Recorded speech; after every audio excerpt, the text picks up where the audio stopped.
Bismillahirrahmanirrahim. Alhamdulillahi rabbil alamin. Alhamdulillahilladzi arsala rasulahu bil huda wa dinil haqq liyuzhirahu 'ala ad-dini kullihi wa kafa billahi shahida. Asyhadu an la ilaha illallah wahdahu la syarika lah wa asyhadu anna Muhammadan 'abduhu wa rasuluh. Allahumma salli wa sallim wa barik ala abdika wa rasulika Muhammad wa ala alihi wa sahbihi wa man sara ala nahjihi wa ihtada bihadihi wa istanna bisunnatihi la yaumiddin, amma ba'du. Muslimin dan muslimat, para jemaah, para penonton sekalian, Assalamualaikum warahmatullahi wabarakatuh. Alhamdulillah, syukur kita pada Allah Azza wa Jalla kerana pada pagi yang ceria ini, iaitu 15 hari bulan Syawal 1442 bersamaan dengan 27 hari bulan 5 2021, kita dapat meneruskan pengajian kita dalam tafsir surah Al-Anbiya. Suratul Anbiya, surah yang ke-21, juzuk yang ke-17. Dan kebetulan malam tadi kita juga telah dapat melakukan solat sunat gerhana bulan sempena dengan berlakunya gerhana penuh pada kali ini. Para jemaah sekalian, Nabi SAW sebut matahari dan bulan ayatani min ayatillah, di antara tanda-tanda keagungan Allah Azza wa Jalla. Dia berlaku bukan kerana mati orang, bukan kerana kelahiran sesiapa, tapi berlakunya gerhana untuk Allah Ta'ala. Dzalika yukhawwifullahu bihi ibadahu. Allah Ta'ala nak memperingatkan, nak menakutkan hamba-hamba dia bahawa perkara yang besar lagi akan berlaku, iaitulah matahari dan bulan pecah pada saat kiamat. Baik para jemaah sekalian, kita akan sambung dalam ayat yang lepas, ayat 91, kan? Allah Ta'ala gambarkan kepada kita ayat waja'alnaha wabnaha, kami jadikan dia, yakni Maryam dan anaknya Isa, ayatan lil alamin, sebagai tanda-tanda kekuasaan Allah Ta'ala ke atas alam ini. Jadi para ulama mengatakan, kenapa dia tak sebut ayataini, dua tanda, Maryam dengan Isa, tapi Allah kata ayatan, dua ni satu ayah, satu tanda. Maka para ulama mengatakan ayah itu iaitulah keajaiban kelahiran Isa, al-wilada biduni ab, kelahiran Isa tanpa bapa. Jadi bukan duduk di Maryam, bukan di Isa, tapi fokus kepada kelahiran. Itu dia panggil ayah. Baik para jemaah sekalian, terdapat banyak sekali ayat-ayat Al-Quran yang mengajak kita supaya sentiasa bertadabbur, bertafakkur, berfikir kepada keagungan Allah Azza wa Jalla melalui ayat-ayat dia, melalui ayat-ayat. Baik, kita sambung perbincangan kita bermula ayat 92 sampai 100 insya-Allah. Ayat 92 bagi jemaah yang ada tafsir pimpinan Ar-Rahman, iaitu muka surah 684. 684. Kita baca beberapa ayat, kemudian kita pergi kepada perbincangan insya-Allah. A'udzu billahi as-sami'il 'alim minasy syaithanir rajim. Inna hadhihi ummatukum ummatan wahidah wa ana rabbukum fa'budun. Wa taqatta'u amrahum bainahum kullun ilayna raji'un. فمن يعمل من الصالحات وهو مؤمن فلا كفران لسعيه وإنا له كاتبون وحرام على قرية أهلكناها أنهم لا يرجعون حتى إذا فتحت يأجوج ومأجوج وهم من كل حدب ينسلون. Baik, kita berhenti setakat dulu. Ayat kita bermula 92. 92. Inna hadhihi ummatukum ummatan wahidah. Sesungguhnya agama Islam ini adalah agama kamu. Hadhihi ummatukum. Yakni millatal Islam, agama Islam itu wahai manusia, itulah agama kamu. Allah bagi tahu kepada kita Islam itu agama kamu. Inna dina indallah al-Islam. Agama yang diiktiraf oleh Allah Azza wa Jalla hanyalah Islam. Maka bila itu dia jadi iktiraf, apa jadi?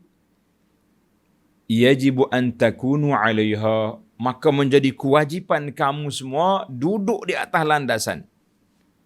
Ya ayyuhalladzina amanu taqullaha haqqa tuqatih wa la tamutunna illa wa antum muslimun.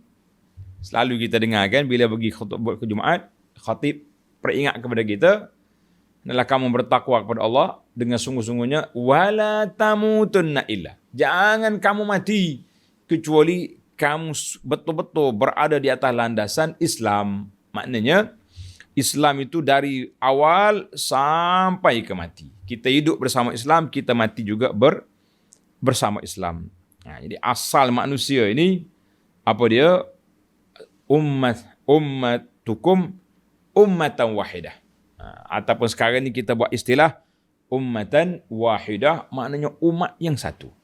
Ai millatan wahidah, agama perjalanan hidup yang satu. Maka Allah Subhanahu wa taala perintahkan ke sini, wahai manusia semua, wa ana rabbukum fa'budun. Agama yang satu asas pokoknya, dan akulah Tuhan kamu, maka sembahlah kamu akan daku, jangan lari ke lain. Maka tetapi apa boleh buat? Asalnya begitu, manusia, Allah Subhanahu wa taala bagi tahu kepada kita, inna millatal Islam, agama Islam itu satu je. Cuma berbeza-beza perjalanan syariat. Ada sedikit perbezaan, bukanlah banyak sangat kan. Sebab itu kita tengok dalam beberapa ayat, wa kana ya'muru bis salati waz zakah. Isa kata dia menyuruh salat, zakat. Dan ada yang diminta supaya berpuasa. Nazar tu bermakna solat, zakat, puasa. Di antara syariat yang bersama antara Nabi-Nabi alaihimussalatu wassalam, tetapi millah kita ini, asas perjalanan kita ini ummatan wahidah, iaitu yang tidak ada percanggahan, yang tidak ada perbezaannya. Apa dia? Tauhid kepada Allah Azza wa Jalla. Yang ini tak ada beza. Dalam isu tauhid kepada Allah Azza wa Jalla, iaitu isu yang tidak berbeza. Allah SWT sebut dalam ayat lain, وَلَقَدْ بَعَثْنَا فِي كُلِّ أُمَّةٍ رَسُولًا. وَلَقَدْ بَعَثْنَا fi kulli ummatin rasulan. Kami telah utuskan kepada setiap umat itu seorang rasul. Apa dia dakwah mereka? Ani'budullah wajtanibut taghut. hendaklah kamu sembah Allah semua nabi-nabi. Daripada Adam sampai ke Nabi kita Muhammad sallallahu alaihi wasallam, dakwahnya satu. Apa dia dakwah? Ani'budullah, hendaklah sembah Allah.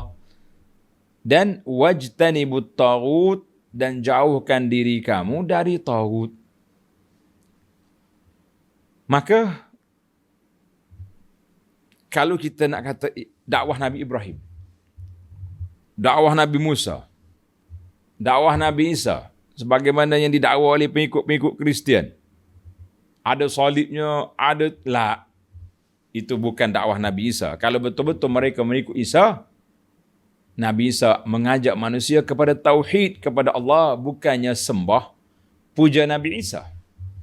Apalagi kalau duk main sembah salib, sembah palang, sembah ti, patung-patung. Lah, itu bukan ajaran mereka.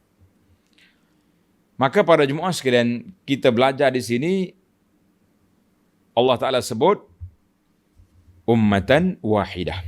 Tengok nota di bawah. Nota 992. Firman Allah Ta'ala ini ditujukan kepada umat manusia seluruhnya. Semua manusia, wa ana rabbukum fa'budu. Aku Tuhan kamu, adalah kamu sembah. Semua manusia diajak.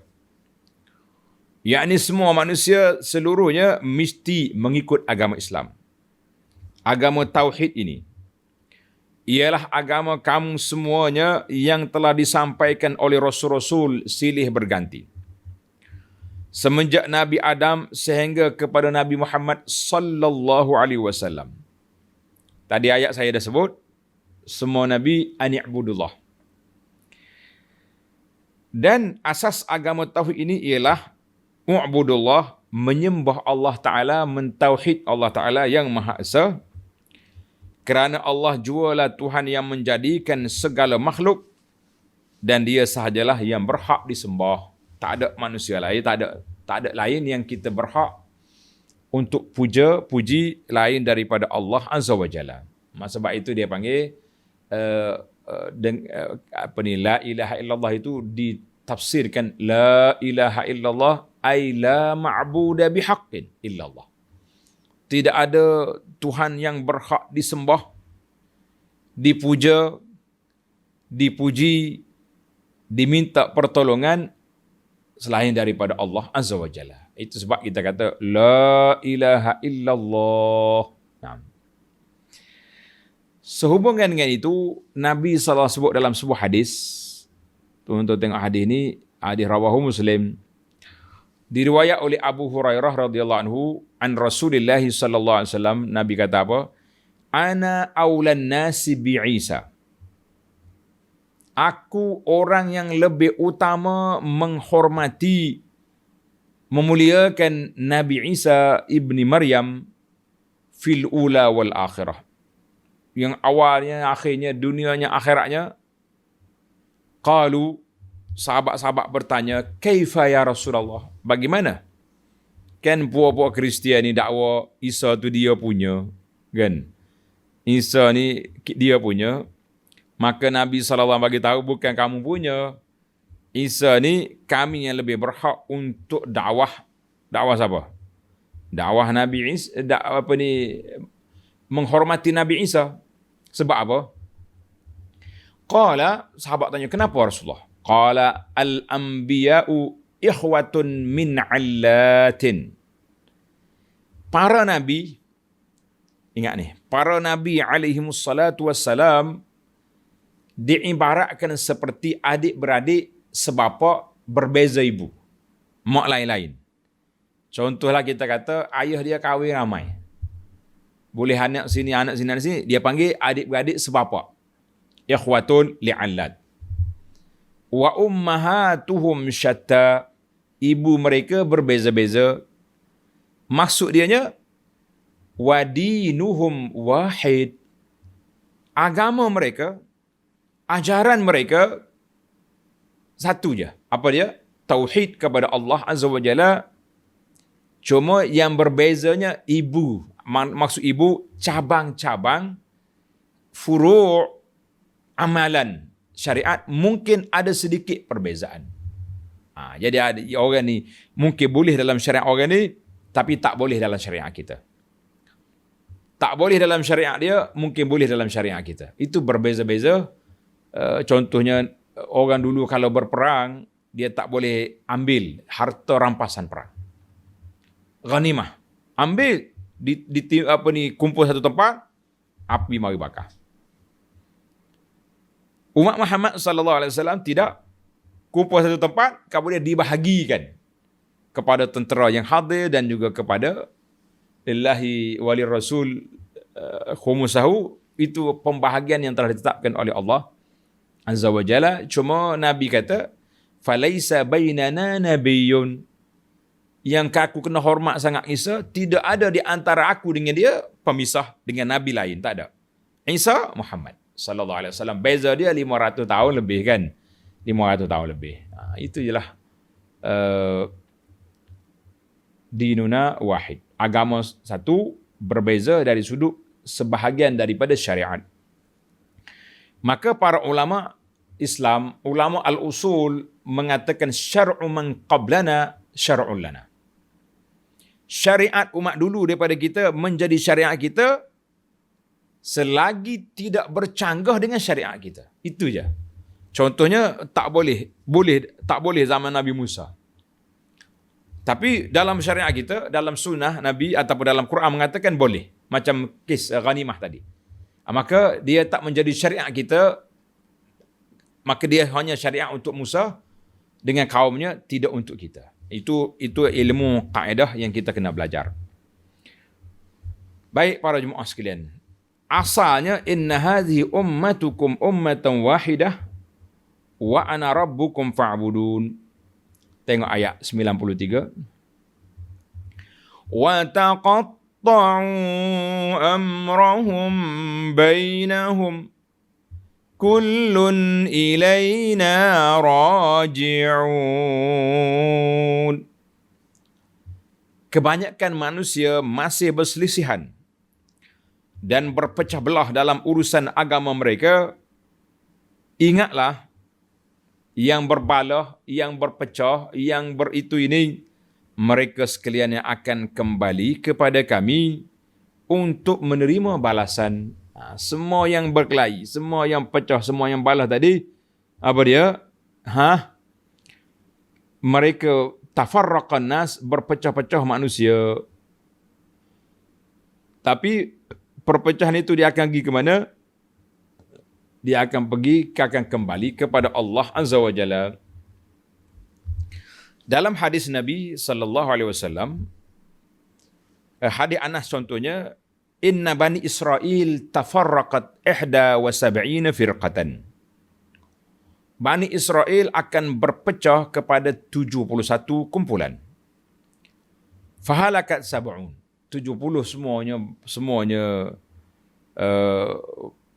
binasa kecuali satu yang mengikut Nabi Musa AS ataupun yang ikut Nabi Isa AS. Baik. Wa inna ummati sataftariqu ala 72.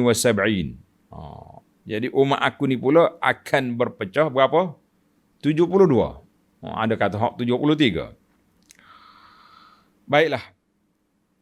Tahlik kalau hak 72, makna binasa 71 dan takhlusu firqah, satu je yang selamat. Yang selamat tu siapa? Sahabat-sahabat bertanya Nabi sallallahu alaihi wasallam, "Faman tilkal firqah?" Siapa kumpulan yang selamat itu? Qala al-jama'atul jamaah, makna orang yang duduk dalam jama'atul muslimin yang mengikut Nabi sallallahu alaihi wasallam dan para sahabat. Sebagaimana dalam riwayat lain Nabi kata, ma ana alaihi wa ashabi. Orang yang mengikut ajaran yang aku bawa ini kemudian disambung oleh para sahabat-sahabat aku, maka dikatakan berpegang dengan sunnah Nabi. Dalam hadis Irbad, Nabi kata, alaikum bisunnati wa sunnatil khulafa. Hendaklah kamu ikut sunnah aku dan sunnah khulafa ar-rasyidin al-mahdiyyin min ba'di. Addu 'alaiha bin nawajiz. Hendaklah kamu gigit dengan gigi geraham kamu, mana kita ini ikut sunnah. Sekarang ni ialah perpecahan tu berlaku. Hadis ni diriwayat oleh Imam Ahmad dalam musnad dia, akhrajahu Ibnu Majah wa Ahmad wal lafzu lahu, kata Syekh Syuaib sahihun bi syawahidihi dalam takhrij al-musnad. Para jemaah sekalian, berpecahnya 72, 73, 71 kumpulan, yang pentingnya kita lebih banyak berpecah daripada puak-puak Yahudi. Bagaimana kita nak selamat? Nabi kata memegang dengan al-jamaah. Jamaah di sini bukan makna kumpulan jamaah parti, jamaah kumpulan lah, bukan itu. Maknanya jama'atul muslimin yang disebut dengan nama Ahlus Sunnah wal Jamaah. Apa makna Ahlus Sunnah wal Jamaah? Iaitu orang yang mengikut sunnah Nabi sallallahu alaihi wasallam dan jama'atul muslimin yang bersama dengan Nabi, para sahabat yang disebut dengan nama salafus salih, itu yang dikatakan Ahlus Sunnah wal Jamaah. Jadi kita hari ini bila sebut Ahlus Sunnah wal Jamaah, kita pergi kepada kumpulan kita buat NGO letak nama ni, kemudian kita canggah orang lain, ini menambahkan perpecahan di kalangan masyarakat. Baik para jemaah sekalian, kalau betul-betul kita Ahlus Sunnah wal Jamaah, mana orang yang berpegang dengan sunnah Nabi. Ini kadang-kadang kita sunnah kita tidak kuat, kita pergi ambil sana, ambil sini, cantum sana, cantum sini, maka terjadilah perkara yang tidak baik. Baik para jemaah sekalian, Al-Imam Ibnu Abbas radhiyallahu anhu meriwayatkan satu riwayat. Riwayat ini disebut oleh para ulama hadis dan juga dinukilkan oleh Imam Ibnu Katsir. Tanda tuan-tuan. Ibnu Katsir rahimahullah ta'ala ketika menafsirkan ayat Al-Baqarah 213, kana an-nasu ummatan wahidah. Asalnya manusia itu ummatan wahidah, umat yang satu. Kata Ibnu Katsir, Al-Imam Ibnu Abbas radhiyallahu anhuma telah meriwayatkan bahawa jarak antara Nabi Adam dengan Nabi Nuh 10 kurun. Kurun mana? Wallahu alam. Semua manusia pada masa itu berpegang dengan syariat yang hak. Kemudian mereka berselisih masalah yang dipegang mengikut pendapat masing-masing. Jadi maka Allah Ta'ala utuskan para Nabi sebagai pemberi khabar gembira dan munzirin, pemberi peringatan. Maka Rasul yang pertama diutuskan selepas Nabi Adam siapa? Iaitulah Nabi Nuh. Jadi di antara Nabi Adam dengan Nabi Nuh tu ada 10 kurun. Asalnya manusia ni satu je, tauhid pada Allah Azza wa Jalla. Habis macam mana mereka berpecah? Tengok ni tuan-tuan. Mereka mula berpecah sebab mati di kalangan mereka orang soleh. Bila mati orang soleh, syaitan mari. Dia kata, tuan-tuan, tak sayang ke kepada tuan guru, tuan syekh, maulana kita sudah mati? Kenapa tak sayang? Habis kalau sayang takkan nak biar gitu je. Habis macam mana? Buatlah patung. Mereka mula patung. Buat patung, buat gambar, letak di surau, di masjid, tempat ibadat. Sebagai kenang-kenangan. Bila tengok gambar syekh, kita rasa semangat ibadat. Entah. Akhir sekali, beberapa generasi peringkat pertama masih lagi berpatung-patung. Peringkat yang kedua mati, syaitan datang. Takkan tengok saja, gosoklah sikit. Mati kumpulan ni, mari yang lain pula. Syaitan kata, datuk nenek kamu tak suruh tengok saja, gosok. Akhir sekali, berlakulah penyembahan berhala di atas dunia ini. Mari daripada al-ghulu fi hubbis salihin, melampau mengasihi orang soleh, akhirnya menjadi penyembahan berhala. Hati-hati tuan-tuan. Dengan replika-replika yang kita duk buat gambar-gambar ni, mula-mula biasa dulu. Gambar biasa je, akhir kali gosok, lepas gosok cium, nanti berlaku pemujaan. Sebab itu kata di dalam surah Nuh, wa qalu la tazarunna alihatakum wa la tazarunna waddan wa la suwa'an wa la yaghus wa ya'uq wa nasra. Surah Nuh ayat 23, kata di Ibnu Abbas kata, seperti dalam Bukhari, dia kata 5 berhala tersebut, Wad, Suwa', Yaghus, Ya'uq, Nasra, adalah nama orang-orang soleh di zaman, di dalam kalangan kaum Nuh. Nama orang soleh. Tapi akhirnya setelah buat patung, buat gambar-gambar, akhirnya menjadi pujaan, jadi berhala. Para jemaah sekalian, hati-hati dengan gambar-gambar, patung-patung, replika-replika yang kita buat ni. Sebab apa? Sebab asalnya gambar aja. Akhir sekali berlaku pemujaan. Wal'iyazubillah. Jadi kita kena sekat awal-awal lagi. Tuan-tuan boleh tengok satu makalah yang saya tulis dalam abuanasmadani.com, dalam website.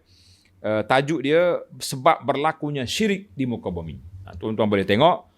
Mudah-mudahan ada manfaatnya untuk kita pagarkan diri kita daripada peristiwa yang tersebut. Hadis ini panjang, tuan-tuan boleh baca dalam makalah yang telah saya sebut tadi. Mudah-mudahan ada manfaatnya sebagai benteng kepada kita, keluarga kita, anak cucu kita daripada terjebak dengan perkara yang sangat berbahaya ini. Baiklah para jemaah sekalian, kita pergi kepada ayat 94. فَمَنْ يَعْمَلْ مِنَ الصَّالِحَاتِ وَهُوَ مُؤْمِنٌ فَلَا كُفْرَانَ لِسَعْيِهِ وَإِنَّا لَهُ كَاتِبُونَ. Allahu Akbar. Dengan yang demikian, sesiapa yang mengerjakan sesuatu amal kebaikan sedang ia beriman, ini syarat. 2 syarat. Beriman, buat amal soleh. Nak jadi amal soleh, kata di para ulama Islam, 2 syarat mesti dipatuhi. Yang pertama, kita lakukannya dengan ikhlas. Yang kedua, mutaba'atun Nabi sallallahu alaihi wasallam, mesti kita kena ikut jalan yang dibawa oleh Nabi sallallahu alaihi wasallam. Jangan direka sendiri perjalanan ibadat. Nak reka buat kereta, buat kapal terbang dipersilakan, tapi nak reka ibadat tidak. Barulah dia jadi 2 syarat.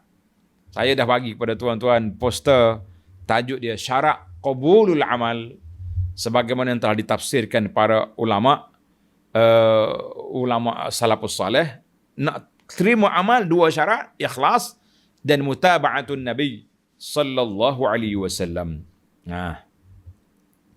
Maka fala kufrana li sa'yihi, maka tidaklah disia-siakan amal usahanya. Semua usaha yang kita buat yang baik-baik akan diberi pahala oleh Allah Azza wa Jalla. Jangan bimbang. Kita ni kadang-kadang hari ni menaruh kebimbangan sebab kita nak jaga kita. Kita nak jaga kita, itu masalah. Kita jaga kita ni mana jaga keselamatan diri kita, itu maksud. Bukan kita jaga kita, mana kita jaga semua lah.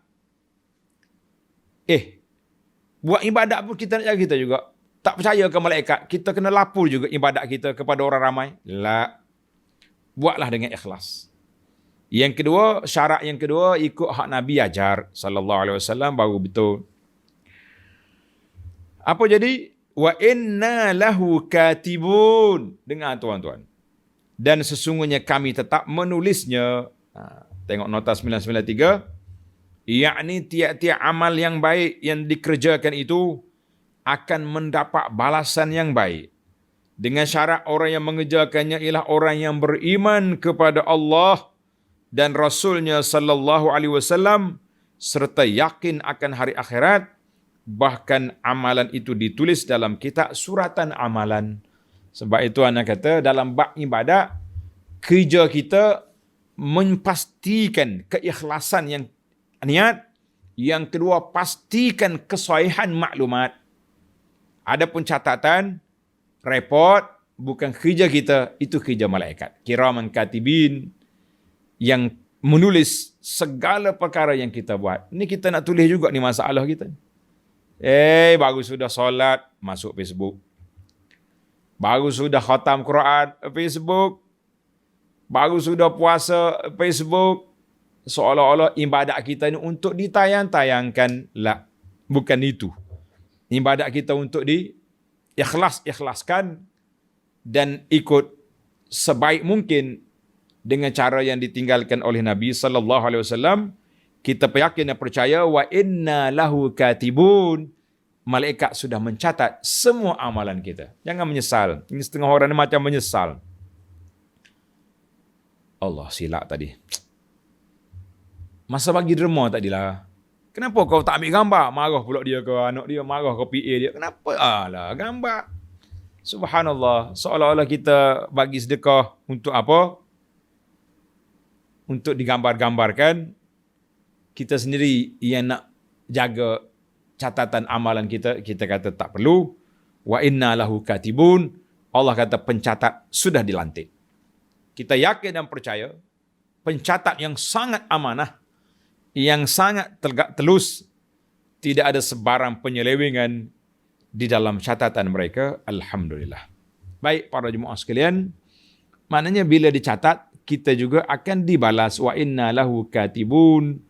Allah Subhanahu Wa Taala akan membalas segala kebaikan, amal-amal soleh yang kita lakukan itu, ataupun wal'iyazubillah kita minta berlindung, Allah juga akan balas apa? Balas kepada amalan toleh yang dibuat. Na'udzubillah.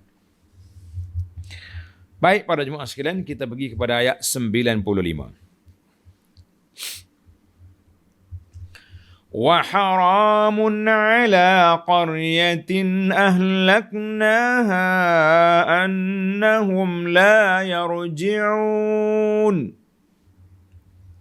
وَحَرَامٌ, haram ni dengan makna mumtani'. Wa mumtani'un dengan makna mani'. Baru tu kata haramun ala qaryatin, bukan haram kata tu maknanya terlarang. Tak akan berlaku, tersekat. Itu bahasa. Kalau kita dengar kan, Nabi SAW bersabda, siapa dia, siapa buat gini-gini, Allah Ta'ala haramkan api neraka menyentuhnya. Maknanya Allah sekat api neraka, tak boleh sentuh orang yang telah melakukan perbuatan yang baik ini. Jadi Allah kata sini, wa haramun ala qaryatin ahlaknaha. Dan mustahil kepada penduduk sebuah negeri yang kami binasakan, annahum la yarji'un, bahawa mereka tidak akan kembali kepada kami untuk menerima balasan di akhirat kelak. Itu satu penjelasan. Tengok nota di bawah. Yakni dengan ini Allah Subhanahu Wa Taala memberi amaran kepada kaum kafir supaya mereka insaf dan segera beriman serta beramal sebelum mereka dibinasakan. Ya, maksud dia apa dia? Puak-puak kafir yang telah digazet untuk binasa, maka mereka tak boleh nak undur lagi ke belakang. Azab sudah datang.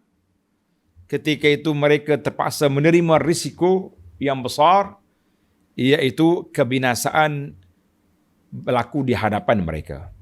Dia akan binasa sebagaimana yang penduduk-penduduk negeri-negeri yang telah dibinasakan itu, apa boleh buat? Bila Allah SWT sebut, habislah dia. Ataupun haramun ala qaryatin ay ahlaknahum, puak-puak yang dibinasakan itu mereka tak boleh nak undur balik, nak tarik balik, sudah tidak boleh. Jadi bagaimana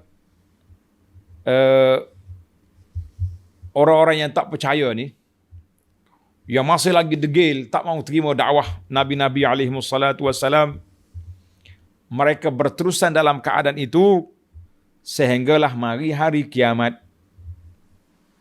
Bila nak datang kiamat, kiamat dia tak datang kum payakum begitu. Kiamat dia datang dengan tanda-tanda dia, yang sudah banyak tanda-tanda yang kita tengok sekarang. Cuma oleh kerana kita dah sebut tanda-tanda ni, ana nak bagi peringatanlah kepada pelajar-pelajar kita di sini. Ada yang share kepada saya, konon-kononnya orang dah sebar ni, sudah banyak dah berlaku kes-kes bahawa mungkin tahun ni dah, ni 2021 ni, kiamat akan berlaku. Jadi bila kiamat berlaku, kapal terbang tak boleh terbang, kereta tak boleh berjalan, orang tu tak boleh ni. Jadi mari kita pergi duduk dalam hutan, kita beli kuda seekor seorang untuk berlatih, sebab nak tunggu kedatangan Mahdi dan lain-lain, sebab kiamat sudah datang. Maka ana beri peringatan kepada para pelajar sekalian, berhati-hati dengan kumpulan seperti ini. Alhamdulillah kita duduk di kampung, tak ada masalah. Boleh solat, boleh berpuasa, boleh bermasyarakat, boleh mengaji. Cuma sementara masjid ditutup kerana COVID ni cerita lain. Tapi kita masih lagi dalam keadaan aman damai. Kenapa mau cari masuk dalam bukit, dalam hutan, yang entah kita berkawan dengan siapa, boleh jadi guru yang kita ta'asuk dan tadi, mereka ini pembawa ajaran yang pelik-pelik. Sebab itu, satu kaedah. Analisa yang dibuat oleh sebahagian pendakwah, mana-mana ajaran. Tuan-tuan tanda di sini. Mana-mana ajaran yang cuba mengaitkan mereka dengan Imamul Mahdi, ajaran ini berbahaya. Berbahaya. Cuba tuan-tuan tengok. Yang menyerang Masjid Haram tahun 1400. Nama dia kumpulan Juhaiman. Kumpulan ini dia dakwa dia Imam Mahdi. Dan banyak lagi tentera-tentera Mahdi yang lain yang telah menyerang sana sini. Maka kalau ada orang kata kita sekarang ni bahaya, mari kita masuk dalam hutan, kita duduk di sana menunggu Imam Mahdi, lari cepat. Ini di antara simptom. Kalau zaman COVID ni ada simptom dia, batuk, suhu 37 contohnya, ini di antara simptom ajaran sesat yang akan memesongkan, dan bukan sekat memesongkan, kita bimbang mereka ini akan pergi kepada gerakan radikal yang sangat berbahaya kepada masyarakat dan juga negara. Hati-hati tuan-tuan. Kalau ada yang pelik-pelik macam ni, saya bersedialah untuk kaunseling, untuk beri nasihat supaya tidak terjebak. Tidak terjebak. Baik para jemaah sekalian. Apa dia di antara tanda kiamat? Tengok ayat. Ayat 96. Hatta idza futihat Ya'juj wa Ma'juj wa hum min kulli hadabin yansilun. Demikianlah keadaan mereka. Mana pun kafir ni nak undur tak undur dah dia tu, kan? Dan mereka tak percaya apa macam duduk situlah. Hingga apabila terbuka tembok yang menyekat Ya'juj dan Ma'juj yang telah dibuat oleh Zulkarnain. Kan? Zulkarnain buat, serta mereka meluru turun dari tiap-tiap tempat yang tinggi. Dalam tafsir cerita Zulkarnain dulu, anak rasa kita dah panjangkan di sini. Cuma di sini kita tak ambil panjanglah huraian. Kata Ibnu Katsir, Ya'juj wa Ma'juj ni manusia. Tuan-tuan tanda. Ya'juj wa Ma'juj ni siapa? Hum min nasli Nuh min auladi Yafis abid Turki. Daripada keturunan Nabi Nuh daripada Yafis. Anak dia nama Yafis. Jadi maknanya dua makhluk ini, Ya'juj dan Ma'juj. Dia bukan satu kumpulan tu. Sebab tu nama dia Ya'juj dan Ma'juj. Mana dua kumpulan. Mereka manusia. Tapi manusia yang pelik, yang ganas. Sebab tu Nabi SAW sebut, kata di seorang isteri Nabi, nama dia Zainab binti Jahsh. Dia kata, dakhala alaina fazi'an. Nabi SAW masuk dalam rumah kita dalam keadaan terkejut. Nabi kata apa? La ilaha illallah wailul lil arabi min syarrin qad iqtarab. Nabi kata, la ilaha illallah. Celakalah bangsa Arab daripada kejahatan yang menghampiri. Futihal yaum min radmi Ya'juj wa Ma'juj. Tembok Ya'juj wa Ma'juj telah terbuka. Berlubang. Nabi buat isyarat gitu tangan dia. Berlubang dah. Maknanya ada lubang sikit. Itu 1400 tahun dulu sudah berlubang. Fakultu, Zainab tanya, ya Rasulullah, anahliku wa fina salihun. Kami akan binasa ke? Sedangkan di kalangan kami ramai yang saleh. Qala na'am, idza kathural khabas. Nabi kata, ya, kamu semua akan binasa bila banyaknya kerusakan, banyaknya maksiat. Orang-orang soleh atas dunia ni akan binasa sekali.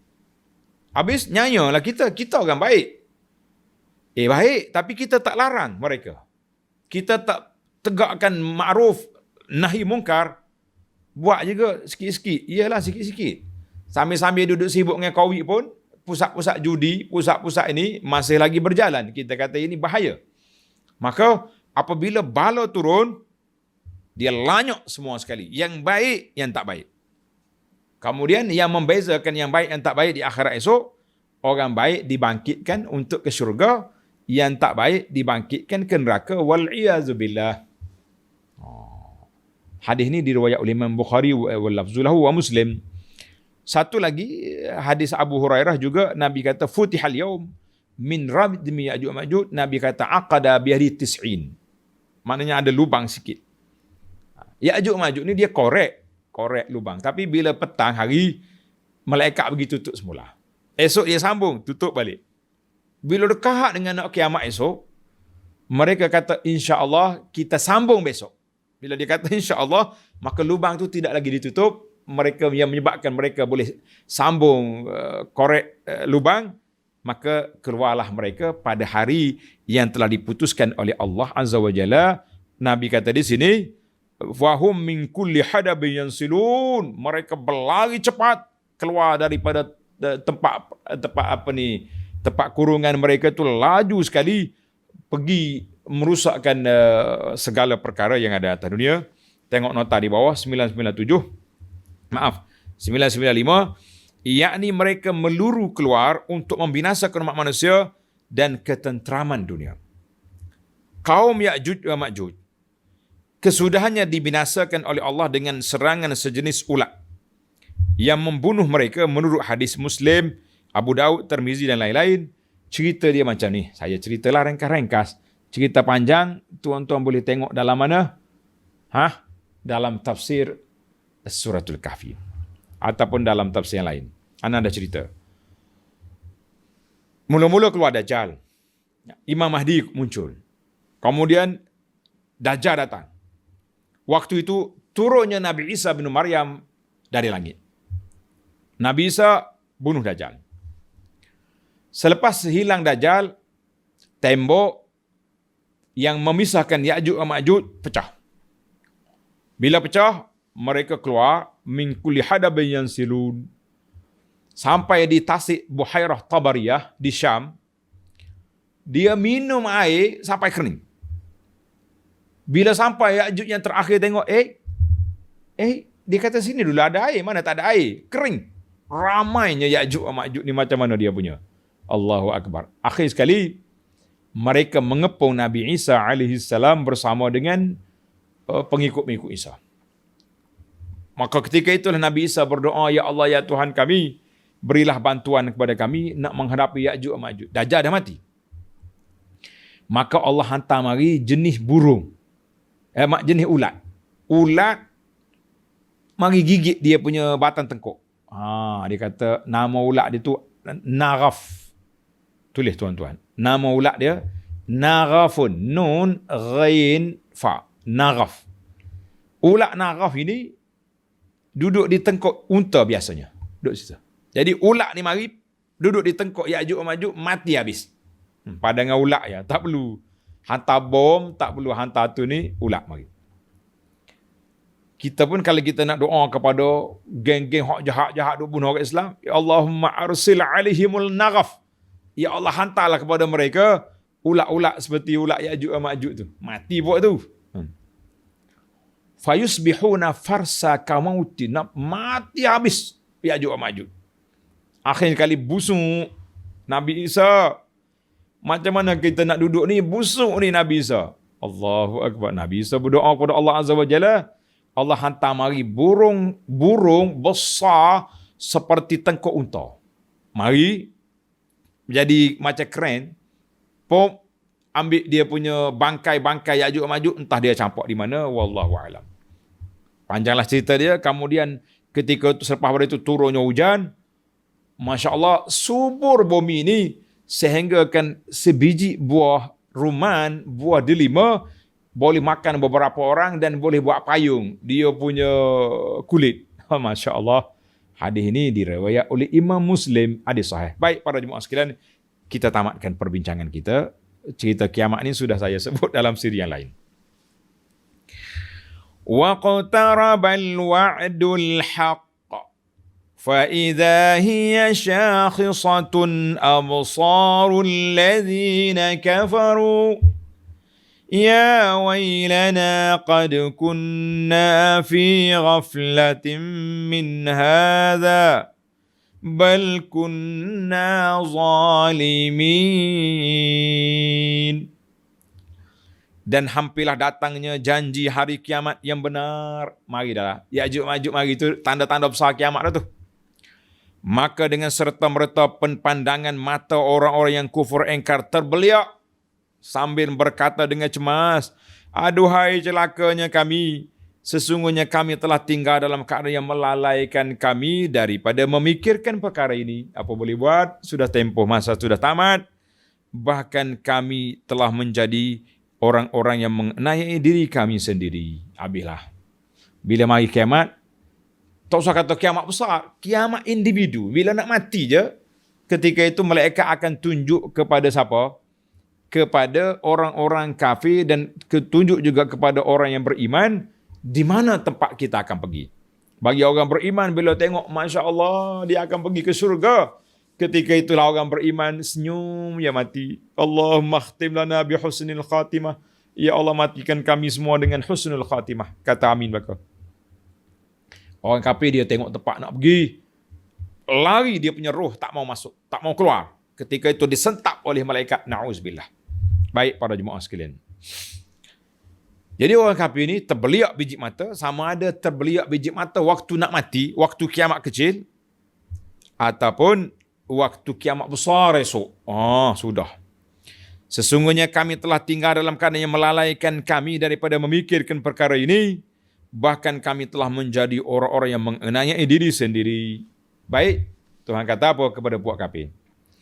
Innakum wa ma ta'buduna min dunillahi hasabu jahannam antum laha waridun. Sesungguhnya kami dan apa yang kamu sembah, antum, innakum, sesungguhnya kamu dan segala sembahan kamu, tak kira lah batu, kayu, semua benda yang kamu sembah yang lain dari Allah menjadi bahan-bahan bakaran yang dilemparkan ke dalam neraka Jahannam, kamu sudah tetap akan memasukinya. Nah, tengok nota di sini. Firman Allah Ta'ala ini ditujukan kepada golongan yang musyrik pada hari kiamat, yakni hari balasan. Dengan benda-benda yang kamu apa? Tengok, Tuhan kata, wama. Ma ni untuk benda. Dalam bahasa Arab lah. Kalau man, barulah orang berakal. Jadi apa yang kamu sembah, semuanya akan dicampur dalam neraka Jahannam sekali. Allahu Akbar. Hai, kata di para ulama Islam, batu kayu tak berakal. Kenapa dicampur sekali? Sedap juga soalan. Nak dengar jawapan ke tidak? Maka para ulama tafsir mengatakan dicampur sekali batu, kayu, pekong, segala berhala dalam ni, walaupun mereka kumpulan ini batu benda-benda tak berakal, untuk dinyatakan kepada penyembah-penyembah dia, tak ada faedahnya apa yang kamu sembah dulu. Ambil, tengok. Duduk sekali dengan dalam neraka. Lagilah dia punya penyesalan tu lagi dahsyat. Baik, ayat 99.